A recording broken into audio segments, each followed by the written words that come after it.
Welcome to Down the Road Show. Thanks for stopping in.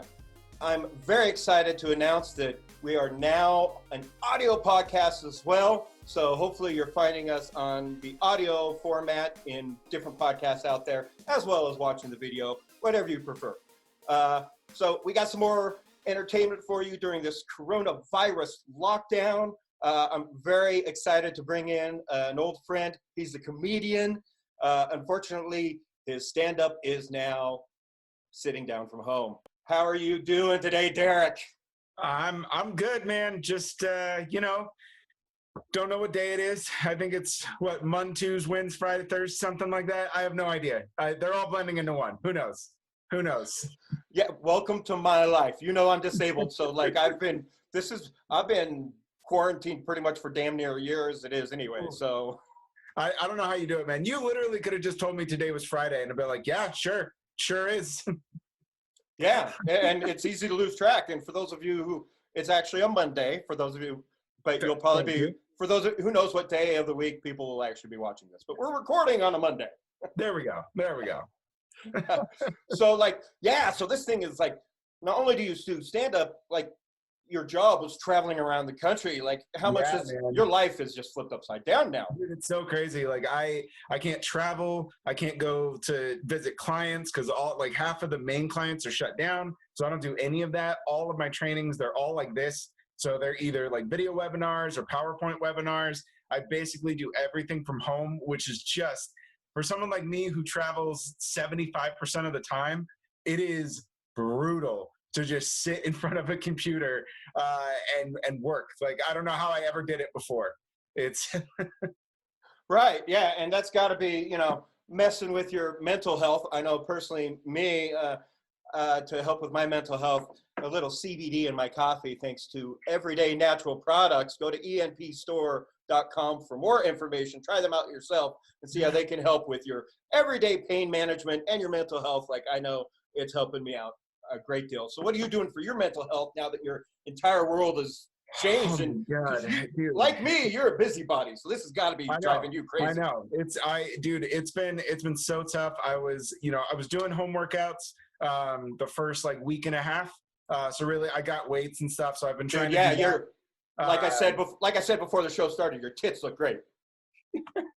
It's the shirt because I haven't worked out in a week, so they don't look as good. The shirt was chosen on purpose. I know how it makes me look. But well, it's appropriate you wore your Vader shirt because I'm wearing my Dark Nyte Studios Force shirt that Batt made for the parody on Chronicles of Comic-Con we did of the coffee commercial with Darth Vader. So nice. We didn't plan this, people. This just kind of worked out this way. But yes, dude. So sometime last week, I think maybe on the weekend or something like that, I pulled something in my back. And it was getting better. And then the last 2 days, I barely slept last night because every time I moved, and I had my girlfriend, you can feel it. There's just this massive, just knot, right beneath my shoulder blade. And it kills me. And so it kills all kinds of workouts. I can barely walk most of the time right now with it. So I can't even walk around the block, which is what I was doing before. So now I'm just eating and getting fat. That's what I'm doing for my mental health. Which, look, hey, I'm a foodie and I go there too. Although I do have a quick suggestion for your back pain. I saw that. I was like, maybe. But no, I got 6 pinched nerves in my lower back and 8 pinched nerves in my neck. And some days that's the only damn thing that even gets me out of bed. So yes, yeah. There's a reason. I literally went to Everyday Natural Products and begged them to be a sponsor because I've gone to a bunch of different CBD conventions because me, I love con life and there's more cons out there than just Comic Cons. And I've been talking about how great CBD products are for health and especially for pain management. And this is just one of the best products I've actually tried. And I've tried hundreds of products at these different conventions. So yeah, you know what? It's one of those things where I've been thinking about it a lot of trying to, use either CBD oils or edibles or stuff like that just to get some kind of alternative. Because sometimes as busy as I am, being in a different hotel room all the time, it could actually be kind of tough to go to sleep. And so, I'm thinking about doing stuff like that, which look, it's way better than alcohol. And that's usually my go-to sometimes. So Well, yeah, it definitely it's changed my life after finding CBD for sure. Yeah. But yeah, and so I mean, what else are you doing to keep yourself entertained and not bored at home? Especially like Man. now that you're not practicing. How are you preparing new jokes for your stand-up since you're not in front of crowds, man?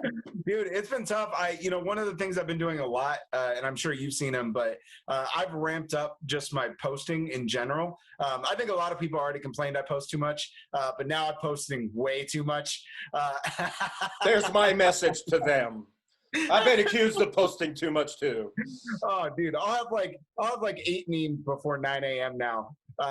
It's just it's memes and morning coughing. That's how we all start our day now. It's one of those things where because I'm stuck at home and because I don't get to travel and kind of create these new stories, like whatever's going on in the world, it allows me to just get it all out and use as many different meme formats as I can. I know Mike and I just did a quarantine video that we just recently put up.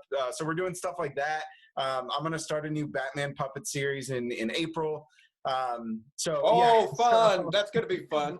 Yeah. Talk about you and Mike's podcast real quick. Oh, yeah, for sure. So it's the Jack of All Nerds. You can find us at jackofallnerdshow.com. You can find us on YouTube. Please like and subscribe. We have tons of content on the show. So even though we're not doing our regular Sunday podcast, we usually go live every Sunday from 7 to 8:30. Obviously, we're not doing that since we can't really go to the studio.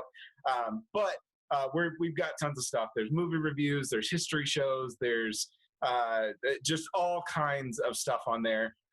So definitely you guys have years of content. You guys have years of content on there. Yeah. So if you're bored and you feel like you've watched everything on Netflix and everything on YouTube, if you haven't gone to Jack of All Nerds, I have at least, let's say maybe if you're not doing anything, we've got at least a month of stuff that you could blaze through and just sit there and do it. But yeah, we have years worth. I mean, we've been active for 5 or 6 years now. So yeah, we got a lot of stuff on there for you guys. So, and we're going to keep trying to push stuff out. I mean, Mike and I, we're going to try our social distancing, but worst case scenario, we'll do our Cineblokes reviews from here like this if we need to. So absolutely. Like I was already reformatting because of my own health, not being able to go to conventions anymore to do this at home. So then I was like, when the pandemic hit and everybody's just like, oh crap, we're going to have to be stuck at home.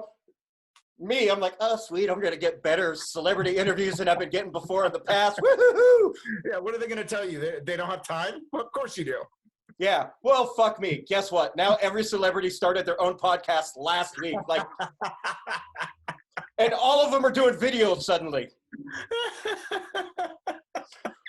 Down the Road Show was one of only 11 podcasts doing video 10 years ago on Down the Road Show YouTube, where people are watching this, and people are also watching this on Chronicles of Comic-Con. So after you're done going through my years of videos to entertain you, jump on over to Jack of All Nerds because they got a ton of content for you there too. Yeah, it's crazy, man. Watching some of these comedians try to do stuff online and try to do stand up online is look, more power to you. Whatever content you can get out of there, however you can get your creativity out of there.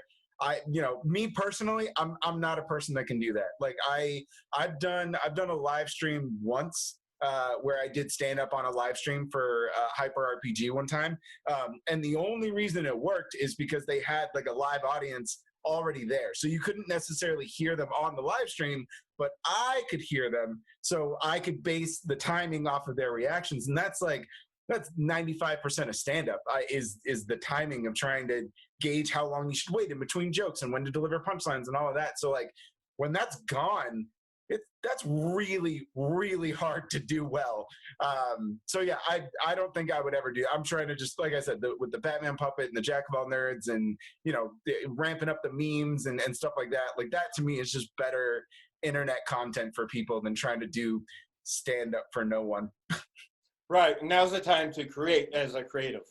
Oh yeah, no, for sure. And it's time to if you had that weird idea you never thought you had time to do, I've wanted to use the puppets for everything, and it's hard sometimes because it's, you really gotta, hold your arm up and make sure, but I've got nothing but time on my hands. So I can make a video every day. And I still won't have enough to. There have been so many times, dude, I'm telling you, there have been so many times my girlfriend and I will get up, we'll work, we'll have coffee, we'll knock out all our emails, and then we'll look and be like, are you kidding me? It is only 10 in the morning. Like, there is too much day left. Welcome to my life once again. We're seriously, it's like 10 a.m. and we're like, well, what the hell else are we going to do for the rest of the day? Yeah, you can only take so many naps. It's true. It's true. I've never in my life thought my cat and I would be on the same sleeping schedule. Never. Never thought that would happen. I would just walk in and judge her and be like, you lazy bitch. And now I'm like, no, I get it. I get it now. I totally get it. Oh, that's too funny. But yeah, exactly. You know what? And to echo what you're saying, you're totally right, because it's been interesting watching the different, I don't know, celebrities and entertainers out there doing different things. You know, you got Picard reading. You got. I've been sharing stuff from Ian, also reading poems. You know, there's different. Those kinds of things are definitely working. Some of the musicians are doing some really cool live streaming things with musician friends that are working really cool. But you're right about the stand-up, because like, especially like, I love me some Trevor Noah, and the Daily Show without an audience, it just doesn't feel the same. And dude, I'm a huge fan of Last Week Tonight. Yeah, same. And that's the same. Doing it without it, it is so like, I still enjoy it, but it is weird. Awkward. It is just so weird. So awkward and weird as fuck. Yes. Yeah. And so you're right. So the stand-ups out there doing it, you know, it's kind of hit or miss. Yeah. Yeah, well, one of the things I've always tried to do, especially like, again, you know, not to keep plugging it, but with stuff like the Jack of All Nerds, you know, I've That's why you're here, to plug your stuff. Anyway. I always feel so shameless when I do it. I know that's what I'm supposed to do, but I still feel shameless doing it. But like for me, one of the things that I did pretty early on is I never wanted to be somebody who only had all my eggs in the stand-up basket, so that when something like this goes out, I have nothing. I have no creative outlet because I can't get on the stage. And to be fair, I haven't really been doing a lot of stand-up because I've been doing so many of these other things. So for me, when the stages go, nothing really changes for me. Like, I'm still going to put out content. I'm still going to make the sketch I never had time to do. I'm going to keep working with the Jack of All Nerds, do stuff like this. Like, so there's a lot of guys out there that kind of just put it all into stand-up, and they have nothing. Like, they don't have a pod. They're learning how to do a podcast right now, which you should have been doing that all along, dude. Once again, everybody's starting a damn podcast right now. Yep. And I'm not bitter about it at all. Yeah, no, not at all. No, it doesn't show at all. Oh God, I totally forgot my next question. That's how bitter I am. Yeah, no, it's okay. Take your time. Take your time. So, other podcasts that you're listening to and watching that you shouldn't be watching, who else? I mean, look, I like I said, I'm a big fan of Last Week Tonight.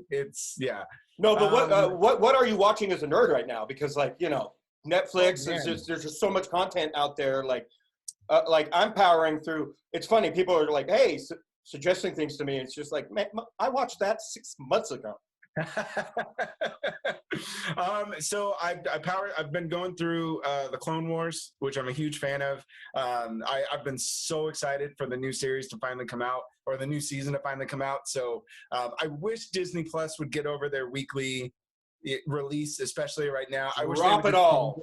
Just drop it all, man. We're gonna watch it. You don't need to space it out. Like, we're there, we're ready, we're not going anywhere. So just drop it, and then we can just binge it like everybody else. So I've been going through that as a nerd. And most of us are going to pay. We're going to pay the monthly Disney fee no matter what. Anyway. Yeah, I'm not going to cancel my subscription. Like, you can keep charging me. It's fine. It's no big deal. So yeah, I've been really into that. Castlevania was fantastic. Oh yeah, I'm halfway through the new season right now. Yeah. Oh, dude, it's so good. That season is it's so funny. I'm going to give you a little bit of a spoiler, but I'm not going to give you any context. Okay. Go for it. My girlfriend has never watched it, right? And she knows I'm not an anime fan. Like, it's just one of those things I'm just not really into. But Castlevania is very anime style. Like, it really is. So I love it. I love this in particular. And so we sit down, and she's just kind of coming in really towards the end of the series. And she's like, what are you watching? I thought you weren't into anime. And I was like, oh, no, it's Castlevania. It's really great. And she's like, is this anime porn? And I was like, no, she was making a joke. She was making a joke. And I was like, no, this is 3 seasons, and there hasn't been any weird kinky sex. And I'm telling you, as soon as I said that, there is a montage of a good 5 minutes of going back and forth between 2 groups of people having sex. And she was like, you're a liar. Now I know what you're into. I was like, no. Oh my gosh, that's hilarious. Because it's funny you say that, because I keep expecting something weird like that to pop up in Castlevania. Don't worry. Okay. I won't tell you the context, but you will know when it happens. You will absolutely know. So yeah, that's been really great. Some stand-ups that honestly on Netflix are really good. Oh yeah. Taylor Tomlinson is fantastic. I knew her when she first started. And she's one of those stand-ups, dude. Like, I remember when she was on the open mic scene, because she started, I want to say she maybe started 3 years after me. But she's one of those people where, like, the minute you saw her on stage, you're like, God damn it, you're going to be famous. Like, she was just instantly brilliant. Her stand-up's really funny. I watched that one, yeah. Super funny. Yeah, I've watched it twice now, actually. And it's not just because she's a friend. Like, it's a good stand-up. That one, Tom Segura, is really great. That's a really good stand-up if you're into vulgarity and jokes about your mom. I just watched his yesterday. I was laughing the whole way, but I have a sick, messed up sense of humor. So, and then there's the show I'm really most excited to come back is Money Heist. Have you ever watched that show? I have not yet. It's basically like a Spanish Ocean's 11 on fucking steroids. Like, it is just out of this world bonkers. It's so good. Okay, wait. Is it dubbed over or is it subtitles? Subtitle. Okay. Well, see, because here's my issue. I hate dubbed over because for some reason American voiceover actors are so fucking lazy in their performances whenever they're voicing over something from other languages. I don't get it whatsoever. Dude, I'm in complete agreement. Yeah. So I would rather read subtitles and hear it in its natural language the way it was performed originally. And this one in particular, because it's Spanish, like actual Spanish from Spain. It's a Spanish show, and there's. I understand the difference between Spanish Mexico, Spanish Colombia, Spanish Brazil, and Spain. Yes, Portugal. So not only is it, I'm not that white of a white guy. So not only is it very, like, they keep the heart of that fancy language style of original Spanish, and it's written and performed intentionally. So these people, they'll say stuff, and even if you understand Spanish, they'll be like, nobody talks like that, but they're doing it on purpose. Like, there's a specific reason as to why they're doing it. So to me, I feel so like it's stylistic if you know the language. Yeah. And all of that would get lost if you were not watching it. If you were watching it dubbed over, you would not get those nuances of why they're speaking that way, because in that language, it fits and it works with what they have. So they've already done 3 seasons. You can binge all 3 seasons, and I promise you will want to. And then April 10th, the new season will come out. So they're clearly bumped it up, because there's no way they were trying to launch that in April, because I think the last time, I think it was almost a year. So yeah. So speaking of binging 3 seasons, because like now I'm pissed that I'm done with it, and who knows when we're going to get a 4th season. In fact, I had to yell at Norm Ratman yesterday for putting something on his Facebook page saying, oh no, because of this coronavirus and Hollywood and production being shut down, he was like, oh no, is it going to be 2 years before we get Ozark season 4? And I was like, you better delete this post. How dare you put that out into the universe? Because Ozark is mind-blowing amazing. That's the worst, though. Honestly, that is one of the worst parts about being a nerd and being somebody who loves TV and loves television and loves movies, is everything that you enjoy is now going to be put on hold indefinitely. So you, like, Ozarks is a great example where you were like, oh my God, I've waited so long for season 3. This is going to be great. And now you're like, well, when the fuck am I ever going to get season 4 now? Because we know they ain't filming right now. Yeah.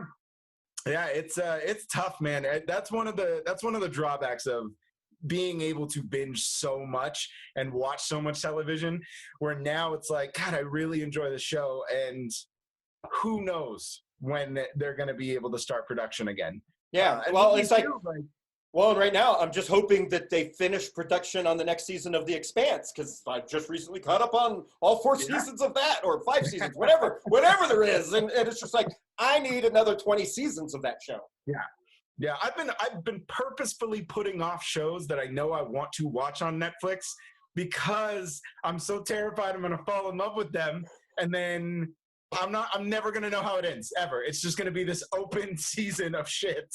So you're just refusing to get in the relationship to avoid the breakup. Right, that's it. That's what it is, man. I don't want to, I've been burned before, you know what I mean? I don't want my heart to be broken. I just want to work on me for a while, you know? That makes sense. This is like Chuck all over again for me. But fighting for a new season every damn season for those shows. Yeah. Oh my goodness. Oh, yeah, so as far as movie, we got bored and we watched Bloodshot recently. Oh, okay. How was that? So here's the thing. Bloodshot is every single action superhero origin movie you've ever seen. Like every single trope, every single cliche, all of them are in there. Like you already know exactly how this movie's going to go. You know every single character, you know everybody's motivation. It's literally just, my girlfriend was sitting there and she's like, well, that's RoboCop. Well, I've seen this before. Oh, I know what that is. Like just calling out other movies that this thing is like. And honestly, it's still pretty fun. Well, nod to the creators of the comic book.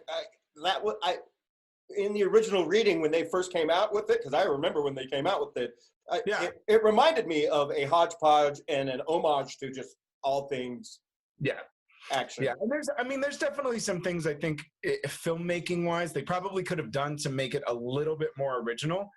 Because some of those concepts, like I know everybody kind of already knows, but like the idea of him, you know, being controlled by this company and then basically sending him out on hits, they don't really do a good job in demonstrating how much they do that. And they kind of just give it to you all in, you know, exploitative of just expository dialogue, rather than just showing him constantly waking up with this new dream and giving a little bit of that mystery. So you're like, why is he just constantly going after these people? And then you find they don't do that. Everything is exposition. Right. So so instead of making it visual like they could, it's just quick passing dialogue. It is. Like you basically see him do it once, and then immediately after that, they're like, here's what's happening. And you're like, what? I can figure it out. You don't need to explain it to me. I can figure out that this is not real. So they do that a lot. And some of that is just they're trying to cram so much of this character and this world into one single 90-minute action movie, which is always a difficult thing when you're not building a universe type thing. So it definitely falls short there. But honestly, it really is fun. You're going to know exactly what to expect, but I'd watch it again. I own it now, so what are you going to do? Well, in that case, then, I also have a suggestion for you for a rental. I'm assuming you loved Joker. I just recently watched it. Okay. And it was mind-blowing for me as far as like a real look at our society, how social services work, how our healthcare system works, how we treat people with mental health, how I've always looked down on people who are seeking mental health help in this country. And it reminded me of another movie I recently watched, which I think you and your girlfriend should rent. It's called Vulgar. Oh, okay. Vulgar is by Brian Johnson from Comic Book Man. Okay. He's the director, and the star is Brian O'Halloran from Clerks. And the only reason I know about this movie, because in an upcoming podcast that I haven't put out yet, I was interviewing cast members from Clerks, and this movie came up, and Steve Scott Schaffo told me about it because he's also in it, and I was like, okay, I got to find this, and it's available on Amazon Prime to rent. Oh And shit. Okay. it's like, it's basically Joker made on a cheap budget, fucking like 15 years ago. Okay. And the story and the plot and everything and the intensity of it is just like, the performance by Brian is, whew, it's going to leave you feeling stuff. I'm in. I'm all in. Let's do it. Let's do it. So Vulgar, go rent Vulgar. So okay, if you're a fan of Joker, rent Vulgar. It's on Amazon Prime right now. I know it is I've for a actually fact. seen it as I've been scrolling, and I flagged it as like I could watch that. So yeah, I'll check it out for sure now. It's absolutely not what you expect it to be, and it's totally worth watching. But yeah, cool. So there's my suggestion to you and everybody out there on the internet. I love it. Now, did you watch Harley Quinn? Because I know that's available now too. No, it's on my list. It's on my short list of things to get to. Look, I love me some Harley Quinn, but I have not been a fan of the last several DC movies and what they've done. Like, other than look, you're preaching to the choir, bro. Yeah, Superman is my man, and so like I can watch him backhand Batfleck into the cop car a million times in a row and be good, and not watch any of the other movies. Like, you don't really need to, yeah. I will say this, DC, and I don't know why they're so adamant about. So the Joker is so standalone and it's so by itself, and it's telling something very unique. That's the reason the DC dark style works, because it's different, right? It's not their desperate attempt to make everything gritty, to me, honestly, doesn't work as well as they think it does, because one of the most successful attempts that they've had for me is Shazam. And Shazam is so good, so cheesy. It's so cheesy, so good in all the right ways, though. Yeah, it's so good. It's so good. It's great. And Harley Quinn is another example of them being cheesy, tongue-in-cheek, they're not taking themselves seriously at all. They're not trying to make some big statement. They're not trying to make everything great. And don't get me wrong, it's violent and it's beautiful, but it is very like, it's the DC version of Deadpool, kind of, in the way that Margot Robbie goes through it. And it is fun and lighthearted and just, it's great. I really, really enjoyed it. And I would actually really recommend people to watch it. And don't listen to anybody that tells you it's a flop. That's bullshit. Well, quite frankly, I was going to watch it eventually, but that's the best review I've heard from it so far from you right now. It's a blast, man. I had a great time. I really did. I had a great time. And I hope DC continues to do movies like this. And the thing too, and this is the last thing I'll say about, but the thing about Shazam and the thing about Harley Quinn is they're not Marvel funny. Like, they're funny in their own right. They're not a carbon copy of Marvel. And I think that's always been their fear. They're always afraid, like, oh, well, we can't just make a bunch of superheroes quipping because Marvel has the staple on that, which they do, and that works for them. But you can still make a lighthearted, fun superhero movie without everybody quipping. It's possible, and I know it's possible because Shazam was that, and Harley Quinn was that. So you guys have the talent, you have the ability to make good, fun movies. You don't have to make everything super dark and gritty simply for the sake of doing it. That's always been my issue, is like with things like Man of Steel, Batman versus Superman, even a little bit of Justice League, where it's just like, I don't need this to be depressing. I just don't. You can make it a little bit more adult without just making it sad for no reason. Like, well, trying to recapture Heath Ledger's Dark Knight and that experience, you're never going to recapture that. Right. You're just not. You're just not. It was a lightning in a bottle experience. Like, and I'll be honest, and you might have to cancel your show now because I'm going to say something that most people won't like. I got a mute button right here. Here, I actually think that The Dark Knight isn't that good of a movie, but Heath Ledger is so good. Mute button? I knew it. But Heath Ledger is so good, it doesn't even matter. He is, every single time he is on screen, it is electrifying. And it's so good that the minute he leaves, you're just like, bring him back. Give him more screen time. I don't care about what's going on with all of this. Just keep bringing that guy back because it's so good. That those movies had nothing to do with Christian Bale for its success. Yeah, quite frankly. That's true. I agree. I agree. Yeah, you're 100% right, and it's just like watching A Knight's Tale. Like that's such a cheesy, goofy movie, but you can't help but watch it every time it's on TV. Yeah, for sure. And a lot of that is because Heath Ledger's so enigmatic and just magnetic, like on camera, on anything I've ever seen him in. Yeah, from the minute he shows up in that movie, you're just like, what? I've never seen anything like this, and I need more of it. Like, he is so good. He's so good. He's the best part of that movie for me, for sure. Sure. Well, speaking of movies, now this throws off our entire movie schedule season for the rest of the year, which I find interesting that like Sony and some of them are like doing a digital release immediately now for everybody at home, which I think is cool. What do you think about that? I think it's really smart for certain movies to do that, especially Bloodshot is a great example. I think Bloodshot was probably not going to do as well as they would have hoped in the box office, mainly because I don't think their marketing was that great.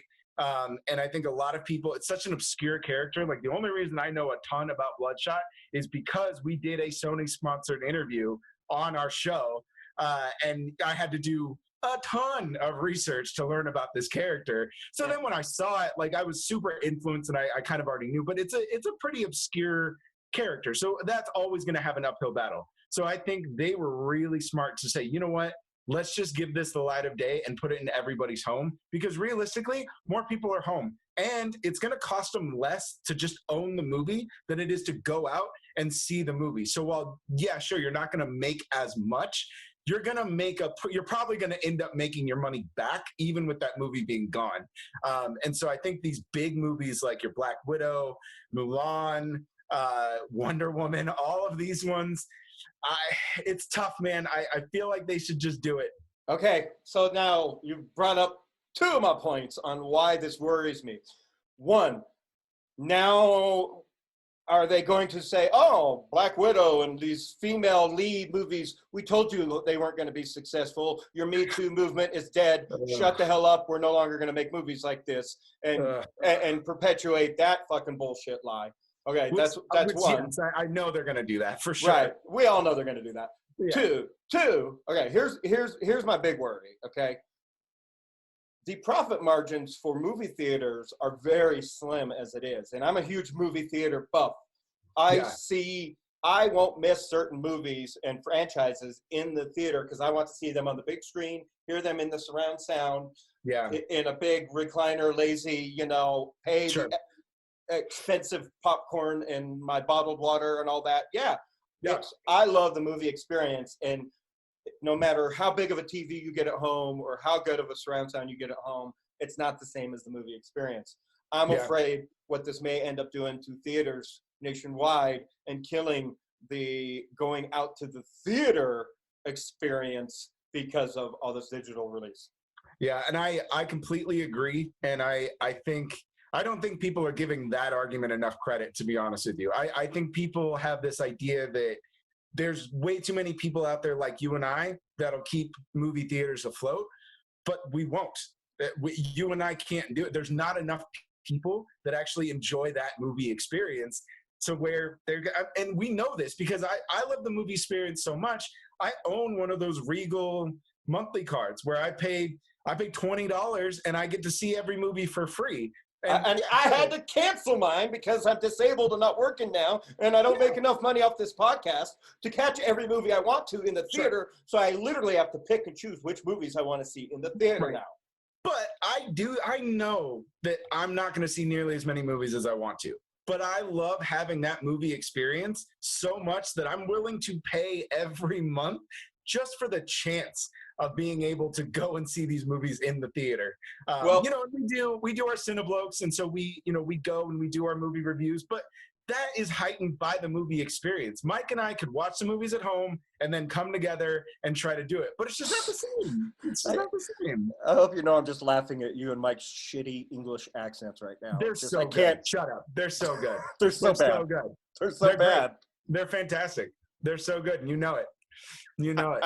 You know what's funny? Wait. Before we go into Cineblokes, because we'll spin off on that. I was bringing this up with a friend, and they mentioned that because of the whole social distancing thing, that maybe this might bring a rise in the comeback of drive-in theaters. Oh yeah, that could be true. That would be dope, especially like upgraded drive-in theaters with all better digital technology and everything. Yeah, for sure. And you still get that movie experience that you're looking for. And yeah, I think that could be fun. I think we can see it. Like I said, I don't think people realize the landscape of how much that movie, it was already struggling to where they've got to offer things like, hey, here's this free, you pay $20 and you can see as many as you want. And I don't think people realize not going to the movies at all for however long it's going to be is going to change film forever. Like film is never going to be the same. So and the way they format film has changed over the years because of the way movie screens in theaters have changed too. So and these theaters literally have to pay these movies companies for the rights to play those movies. So that's why your popcorn and everything is so damn expensive, people. Yep, that is why. So if all of a sudden the movie theaters are like, well, hey, we're keeping all the profits, and now we get to lie and hide about our profits because it's all digital.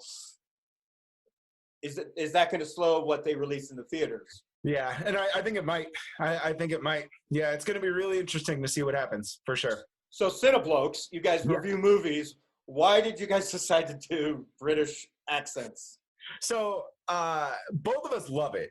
We're both like, if we could be British, we just would. Like, we just wouldn't even. I'd never talk normal again, ever. I would just be British, which I'm totally fine with. I can absolutely do that. I feel that way about Australians. I consider them the Californians of the rest of the world. You know what I mean? Yeah. So that's why we did it. Like we both love doing the accent, and so we were like, hey, you know what? If we're gonna review movies, let's do something different, and we'll just do it like this. And it's funny because only Americans. This is what I've learned. Only Americans think the accent is bad. I have never had a single my uncle is British, so I have never had a single British person say anything negative about my accent, which is why I know you guys are full of shit. That's how I know it's good. Yep. I'm not saying anything negative. I'm just saying they suck. You're awful. But it's only because like I know you guys personally. So the first time you guys ever did a video, I was just like, what? That's always the hardest part. So it's really easy for people. Yeah, it's really easy. If you've never heard me speak before, you would never know. You would have no idea that that's not how I normally speak, ever. But if all you've ever heard is me talk like this, and then you hear me do, of course, you're gonna pull back and be like, well, that's not what he sounds like. You know what I mean? So I understand. But I'm telling you, my uncle's a fan, and he watches all of it, and he loves it. He loves the accent. He thinks it's great. So if you can fool British people, that's all I really care about. Yes. Oh, well, that says something if your uncle's watching it and your family's watching it, because I know none of mine's watching this. Oh my goodness. All right. So what are you doing to, as far as your social contract? What are you doing to minimize your social distancing and self-isolation, as far as your shopping goes and everything? Yeah, so I'm actually, I go out. So one of the things I was doing, obviously before, my back kind of hurt, is I was just walking. So I would just walk around my block. I do it relatively early in the morning. No one's really around, so that at least gets me outside, so I can get some sun in my life. Some fresh air. Get some fresh air. Yeah, it feels really great. So my girlfriend and I, we tend to go out. We'll still go shopping a little bit. We'll just go to the store to grab just one thing. And we'll do that maybe once every 2 days or so. And it's really just to get out. I know that's not really social. You're supposed to be quarantined. I get it. Sure. I know, but we have to get out. We have to do something. So I've avoided everything else. Everything else that's shut down. We go to 2 places, and we don't even go together. We go separately, so that we're not standing next to each other. So there's a Target right up the street, and there's a liquor store around the corner, and those are like the only two places we go. And that's it. And that's everything you need. Everything else. So yeah. You're not hoarding toilet paper, are you? You're not hoarding toilet paper? We're good. Actually, fun fact: my liquor store actually has some. Target doesn't. I know. I was like, dude, this is a find. I'm not going to tell you where it is, but it's my secret stash now. Target's been out for weeks. Which is funny because like Facebook used to be like gym posts and checking in here. Now people are checking in going, holy crap, I found toilet paper. Everybody come. Oh yeah. So and if we can order, we'll order. Like we try to order as much as we can off of Amazon. But we do to us, it's just like, I need a snack. So we actually go out and grab a snack around for a little bit. But, it's one of those things where, look, you're right. We should just be stuck at home. And I feel like we're maybe out of the house for 5 minutes. And that's all we really need. As long as you can admit it. Oh, yeah. No, for sure. But I feel like 5 minutes every 2 days isn't horrible because that's not normal. Like that's a completely life-changing thing because the rest of the time, we're just inside. So we're out for 5 minutes out of a 24-hour period, which is quarantine. That's fucking quarantine for sure. It's not like you're Brentwood and you had a packed, everybody was out of their houses and was at the farmer's market. Oh, hundreds of people there, Brentwood. Come on. Everything that happens to you if you do shit like that. Yeah, you deserve everything that happens to you. That was our video. Our video was, and for those outside of California, that's a money to do community. So that's just stupidity. It's so dumb. And that was our whole premise of the video that we released today is essentially the government being like, stay inside. And then I just keep leaving for stupid reasons. And the government is like, no, you don't understand. You have to stay inside. And we're like, oh, you mean stay inside? Okay, well, I'm going to go do this. And that's because that's exactly how we've all been.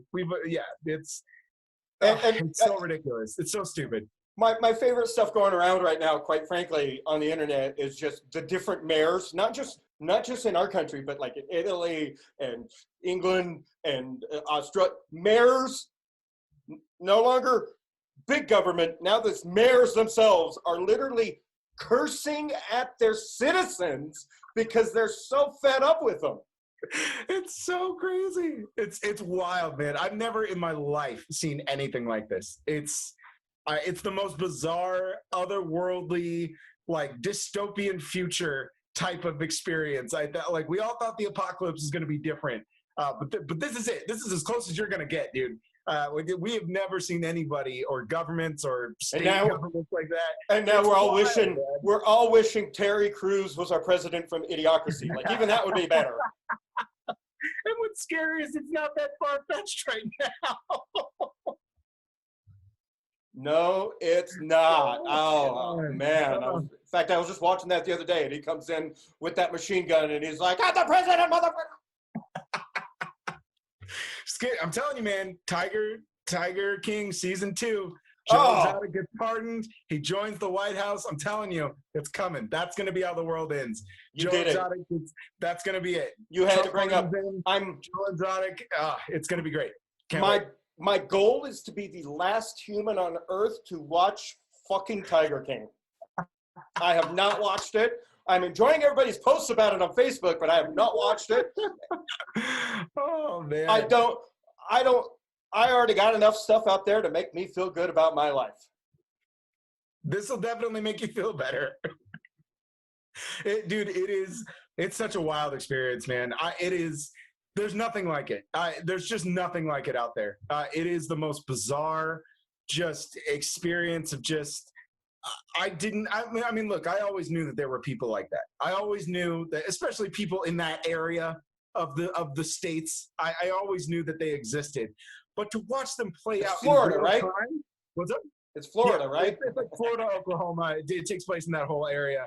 And I shit on Florida all the time. I love Orlando, but outside of that, I'll shit on Florida all day long. But dude, watching it happen in real time, that's what's crazy, is we all know it exists. but watching it, and the craziest thing about this show, man, is there's not a single person on this show that should not have their own individual season. Every single person, every employee, everybody that shows up in this show should just have their own, not their own episode, their own season. There is not a single person on this show that isn't just batshit crazy. And you're like, I need more of this person as well. It is just, it's wild, man. It's so fucking wild. Oh man, I just can't. You'll I know. get there. Eventually, I know I'll break down and I'll watch it. I know I will. I believe you will. When he gets pardoned and he joins the White House, you're gonna have no choice but to find out about this guy. So you're gonna have to watch Tiger King season 1. Dear God. I'm just gonna keep watching The Walking Dead.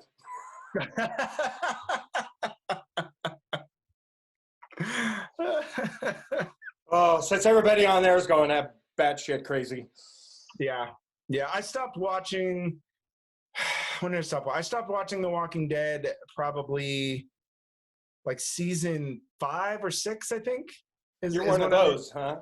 Yeah, and you know what? I look. It you had nothing quitter. To do with me. I know. It had nothing to do with me not enjoying the show. It honestly just, I would miss an episode, and then I'd miss another one, and then I'd miss another one, and then by the time I was so far behind, I just never really wanted to catch up. I just kind of was like, I'm fine with where they're at. I'm over it. Gotcha. Yeah. And now that you're stuck at home with nothing to watch, binging those 3 seasons to get caught up, yeah, that sounds impossible. It's going to be hard. I don't have enough time. I really don't. Between rewatching all of The Office, I just don't have time. I just don't have time for it. Oh my goodness. Is there anything else you got on your list to rewatch? Because last year I rewatched every season of Cheers and was just like, I forgot how much I love that show. Dude, that show is amazing. What's funny is I am actually not a live audience sitcom fan. I just don't care for that format very much. And so a lot of the newer shows, I don't like The Big Bang Theory. Like, I just don't care for a lot of those shows. We can get into Big Bang Theory because I hate that show. How did we even become friends? That show is insulting to nerds, and I hate it.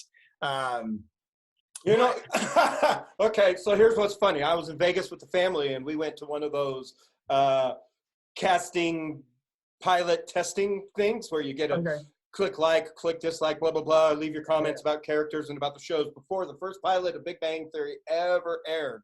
Ah, okay. And my comment about it was that it was too highbrow for regular audiences, and that it would lose people because of its nerdism. Interesting. Yeah, I think the show. I was wrong. I feel like and I'll get back to Cheers in a second, but I feel like The Big Bang Theory started at a time before nerd culture really blew up, before it really became kind of a norm, because it is now. Like, it's these characters now that exist on The Big Bang Theory. That is not how nerds aren't them. Like, those people are caricatures of what nerds used to be. They don't really exist in that way. Nerd culture is so much more accepted. Really? Really? Look, you don't know one of each of those guys. Yes, I do. However, this show is a nationally syndicated show, and its whole goal is to demonstrate that all nerds across the board are these 4 guys. And that's just not true. It's just not true. And it's insulting because now a lot of these people are going to think, oh, that's what nerds are. And it's like, whoa, what about Amy Farrah Fowler? Like, she's an empowered nerd woman, empowering nerd women everywhere to find their sexuality. I just can't. I can't do it. I hate that show so much. My girlfriend loves it. So I've seen so many episodes of The Big Bang Theory. I just don't care for it, man. And some of that too is I just don't like the format of multicam sitcoms. I just don't like. It's just not my thing for television. However, Cheers, that is how you do multicam sitcom correctly. Because that show, Cheers, Frasier, oh my God, so good, so good. Those shows found their format and they stuck with it for. Yep. And it's so funny. It's so That show's just great. Cheers is just fantastic. So, yeah. Well, so there's definitely shows out there that I do like. And it had arguably, this is just my opinion, it arguably had one of the best series finales of all time. I would agree. I would absolutely agree. 100%. Yeah. Where they're just chit-chatting, having drinks, and they close the bar, turn off the lights, and it's done. It's beautiful. It's such a perfect ending to that show. They never try to be anything other than what they are, which I think a lot of these shows, especially when they start to come into an end, and while this isn't a multicam sitcom, The Office is a lot like that. The Office has a pretty shitty ending, to be honest. It actually has a pretty shitty last 2 seasons that aren't good. Like, they're just not good. But the cameos in that last season of just like, who's going to be our boss was just, that was epic. Here's the only way I can sit through. The only way I can sit through season 8 and 9 is if I think of it as a spinoff that happens to have some of the same characters. Because if you try to look at it as if it is, this is my watching it in a rewatch. If you try to look at it as being the same show as seasons 2 through 7 with Michael Scott, it just won't happen. It is so vastly different. The characters are different. They're not. The humor isn't as punching. And honestly, Michael Scott should have never left the show. Like Steve Carell just elevated that show so far beyond what it could be. And then a lot of those storylines, they try to move forward. I felt like, especially going in towards the end of season 9, I was just like, this is never going to end. You're supposed to be moving towards a conclusion, and you're not. You're literally reintroducing brand new stories on the show right before the season finale. Like, what are you doing? And then they get to the season finale and they're just like, oh, here's a nice little bow, we're good. And it's like, no, that's not how that should work at all. And you bring up a valid point, and that happens a lot with really great shows. When the main driving character leaves the show just kind of falters after that. And that's something, I don't know if you watch Superstore at all right now, but that's something I'm worried about with that show. It's hilarious, and I love all the characters so much, but now that America Ferrera's leaving the show, I don't know how many more seasons it can last after that. I agree. And I know that, and you're right, that show is a great show. Superstore is a fantastic show. But yeah, she's one of those people that makes the show. Amy is such a great character on that show that if she leaves, you can't replace her. Like, you just, and I feel like they're going to try to do that, but it's not going to work as well, because they did that with The Office. Michael Scott left and they did a cycle of through, and then, yes, David Spader was fantastic, but he's such a small dose type of character. I don't need a whole season of Robert California. It's just too much. Like, right. And I feel like Superstore, I agree. When she leaves, I think they're gonna struggle, because she is such a driving force of that show. Well, and that's why really good writing is also important too, especially when you know it's your last season. Like, like you're talking about The Office, the last couple seasons didn't really wrap things up the way we would have liked as fans. But I don't know. And speaking of Robert California, but that actor that we love so much, another, oh man, I'm brain farting. Boston Legal. Now, I don't know if you ever watched Boston Legal. I did. But Boston Legal had one of the best last seasons of any show I've ever watched, because the writers were pissed that they were being canceled and knew it. So they mocked the fact that they were being canceled through the entire last season in such brilliant way in their storyline that it was so obvious that, like, I've never seen any other TV show have a final season like that. Yeah. And I feel like that's when I feel like the writers tend to be the strongest, is when they feel like they're on the chopping block, or they might be on the chopping block. So a great example of a show that's actually still on right now, but Family Guy. Family Guy's best season, and I will fight anybody to the death on this, Family Guy's best season is season 4. And the reason that season is so good is because it's the second time they got canceled. So they come back after the second, because they got canceled twice within their first 3 seasons. So they came back in season 4 and they were like, we don't give a shit. Fox can suck it. And they were like, we're going to make the best show we can possibly make because realistically, we're probably never going to survive. And it is easily the best episodes of Family Guy, hands down. Like from start to finish, Volume 4 was that the first chicken? best. That was the first chicken fights during that season too, right? Chicken fight. That's the fat guy strangler.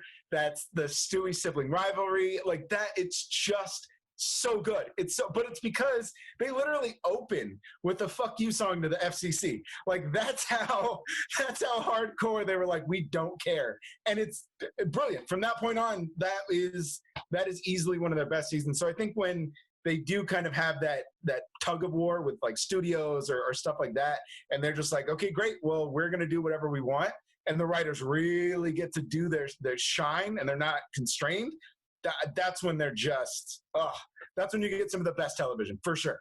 And and as creators, like a lot of us do some of our best work when our back's up against the wall. Yeah, absolutely. Yeah, absolutely. Because it forces that drive, which is actually why I think something like South Park is so consistent, because they've kind of created their own wall to push their own backs against, because they can churn out episodes so fast. But because they do that, they are literally always in crunch time. So they always have to be on this heightened level of creativity and what's new, script writing and what's new, and get it out in 6 or 7 days. But it elevates the show, and it makes the show just that's why it's lasted for as long as it has, because their backs are always against the wall when they're creating.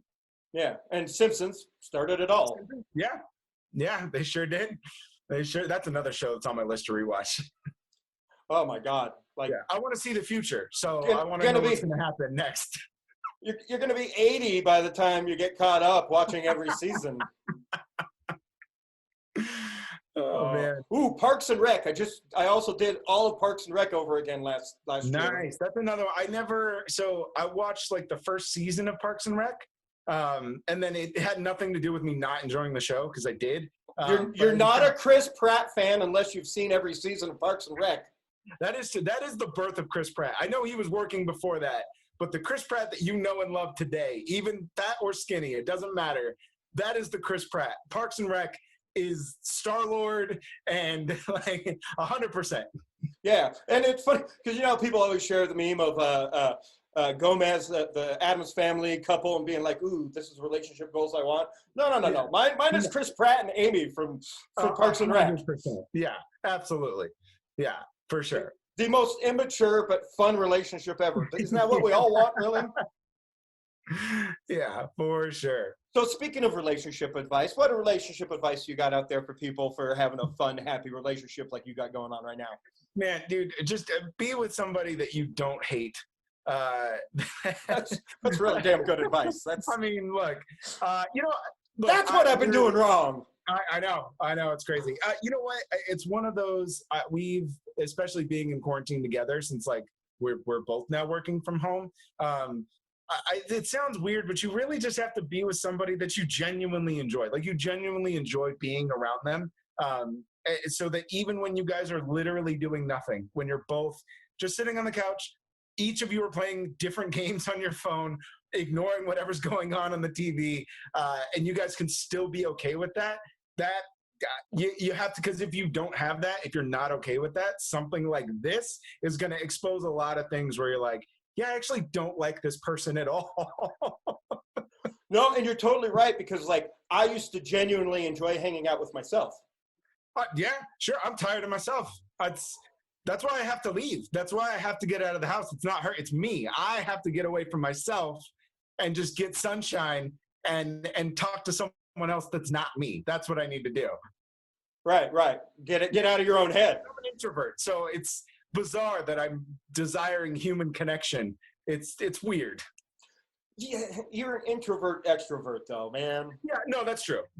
Here's the thing. I've always been, so I'll give you a great example for stand-up. I love being in front of people doing stand-up and getting that reaction. It's a drug.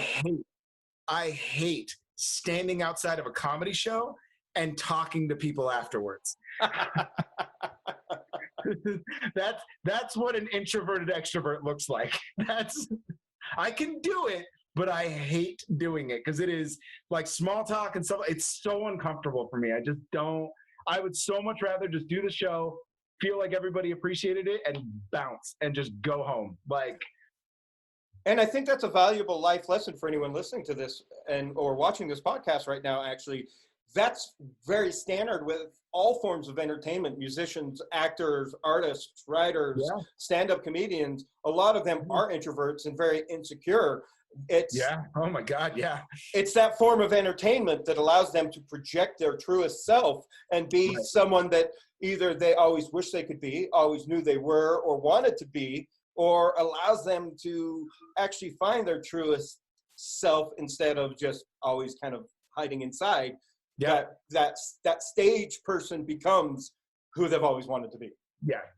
Yeah. And I honestly never even realized that until I was always an extroverted person, like extremely extroverted, where I could go anywhere, didn't need to know anybody. And by the end, I would know everybody.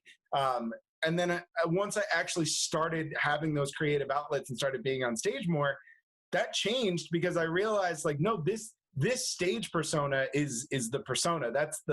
I'm actually not that kind of person. I would prefer to know 5 people and be fine with that. And I think you see that a lot with creatives. A lot of creatives are, they're extremely introverted. That's why actors are so reclusive and weird, because they're all insecure introverts. They just want to lock themselves away and only come out when they have to work. Like, they don't like the attention. And I know people always give them shit for complaining about being famous and blah, blah, blah, blah, blah. But the reason they do that is because that is uncomfortable for them. Them showing up on red carpets and doing all these stupid interviews and taking all that is their worst part of everything that they do. They enjoy acting. They enjoy getting their creativity out. They enjoy people loving their work. That's the fame that they actually enjoy. But the way we think of famous people in that, oh, they love being in front of the camera. They don't. Have you ever watched actors do interviews? They fucking hate it. All of them hate it. They always look so uncomfortable. That's why it's prepared questions and the same questions for every sets of interviews. Yeah, and they have to do it all day. That's the thing. People don't realize when they have to do their promos, from sun to sundown. For weeks, they're just sitting there getting asked the same 8 questions they hate it. They absolutely hate it. That's why like the favorite interviews are the ones that are like later in the promos, because that's when they start snapping at interviewers and like they're just over it. Yeah, when all of a sudden like their answers have nothing to do with the promo. Yeah. Hey. Yeah. Get down. Kitty's jumping up on the desk. I locked her out of the room. She can't be trusted. Yeah, well, unfortunately, these office doors shut, but they don't lock. Yeah, so so now she's like, ooh, now I'm bored in here. Your podcast sucks. Judgmental kitty. You're a judgmental kitty. Come here. Say hi to the people on YouTube. Hello. So wait, dog or a cat person? You know what? I was a dog person for a really long time until I owned a cat. Now that I own a cat, I feel like I like cats. Dogs take up too much time. They need too much attention, and I'm not home enough. Like, I need an animal that's just like, I don't give a shit if you're home or not. Just make sure I'm fed. Like, that's the kind of animal that I need. And my cat's actually pretty needy. She acts like a dog most of the time.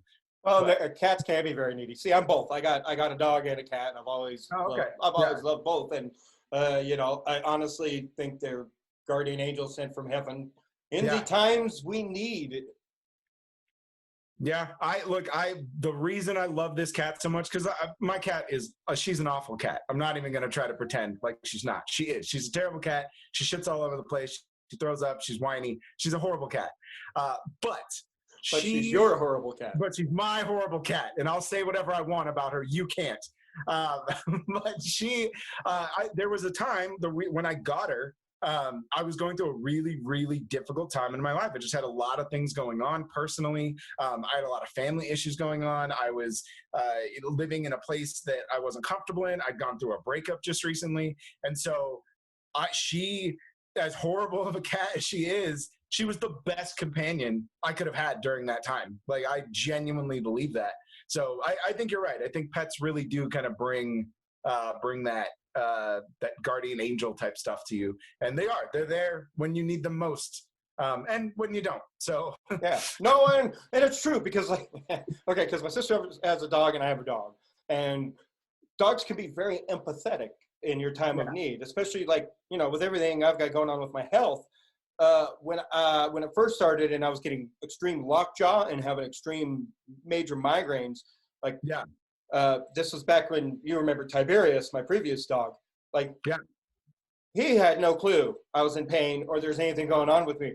But Bazinga, named after Big Bang Theory. I hate you. Yeah.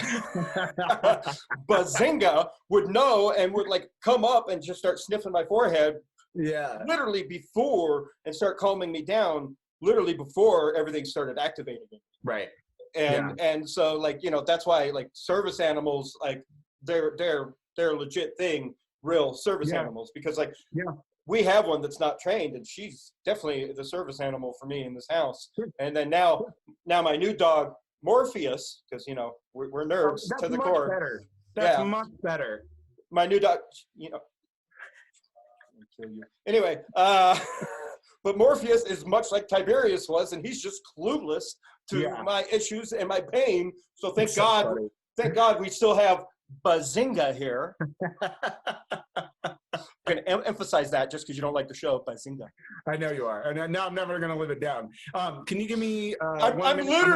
I'm literally gonna bombard you on Facebook with fucking memes of Big Bang Theory memes for the next month straight. You never should have told me that. I'm gonna plug in my phone real quick because it's sitting on. Yeah. Let me plug it in real quick. Or we can wrap this up. I was just about to wrap this up anyway. Yeah. Let's do that then. Yeah. All right. So to end every podcast, I'm getting back to the original questions I started this with 10 years ago on the original podcast. Who's your favorite superhero? Batman. I already knew that, but why? Yep. Why? You know, I think he is just he's the anti-hero we deserve, I feel like. He's the anti-hero we deserve. Right. And which is why I love Superman, because Superman could be the worst villain of all time, but he chooses to be. Absolutely. That's one of the reasons he chooses to be a Boy Scout. Yeah. But currently, my new favorite hero is Everyday Natural Products. Go to empstore.com for more. Anyway, your good guys are only as good as your bad guys are bad. Who's your favorite villain? Man, this has changed over the years, I feel like. But it does. It's hard because there are so many great villains out there. I think it really would be a toss-up between somebody like Thanos, especially because I think Thanos has had so many different iterations, but all of his motivations are so far beyond just world domination. They have so much more into what he's doing, and not just the Endgame version that we saw, the Infinity War version, like even his love of death and like being in love with death, and just these weird quirky things that I think just set him apart from a lot of other ones. So I would definitely think him, and then any Joker that's just pure chaos, that doesn't have any origin, the Heath Ledger type of Joker where he is just chaos, and he is he wants to watch the world burn for no other reason than because he does. And that kind of villain I absolutely love. And I think that's a good point about Thanos, and why I love villains like that is because they think they're on the right side. You know? Yes. Kind of like and those are some of my favorite villains. Yeah, absolutely. Darth Vader thought he was saving the galaxy. Yeah, for sure. 100%. He thought he was doing the right thing for what the galaxy needed to do. Yeah, for sure. Right. So nuanced characters like that. Yeah. Okay, so then, so beyond fiction, who's your real life hero? Who inspires you daily? Like, you know, mine's my mom. Okay, all right. You know, I'm gonna give it up to two people, and obviously my girlfriend, because she's ride or die, man. I love that girl, and she does. She's always inspired. She's always telling me to do whatever it is I need to do, whatever it is I want to do. So she's definitely in my corner, and I love her to death. A true partner. Yeah, absolutely. And then my dad is just a huge champion, and I've watched him change so much over the years when he really shouldn't. He started like his journey of self-reflection way past the age where he needs to change at all. Like, he should have just been rooted and grounded in everything that he already believes, and nobody can tell him differently. And I've watched him over the last 10, 15 years, literally just become a different man. And it's been amazing to watch. And so I love him for that. And he's definitely somebody that inspires me. So. And that's awesome, because not everybody's got a family that, you know, they can lean on like that for inspiration. And which is why, you know, we choose our family sometimes. So where can everybody find you on your social media? Do you have a website for your comedy, all that jazz? So I don't have a website for my comedy, but pretty much anything you need, guys, you can find me on all social media. On Facebook, just look up Derrick Murray. On Instagram and Twitter, it's DRock Comedy. That's DROK Comedy. And then any other content, find me on the Jack of All Nerds show. Everything is up there, all the different stuff that we have. Like we said before, I've got months worth of content on there that you guys can check out. So, yep. All right, man. It's a pleasure catching up with you. Yeah, this is fun. It's weird not being in California anymore, but like, I'm not gonna lie, all the conventions in California being canceled kind of make me feel better about not being there. Yeah, you're not missing anything because nothing's happening. Exactly. But yeah, much love for you. Go follow Jack of All Nerds. Follow my boy Derrick and all that he does. He's a funny man. He's a sweetheart of a man with a big heart. And I love you to death, brother. And we'll see you somewhere down the road. Love it, man.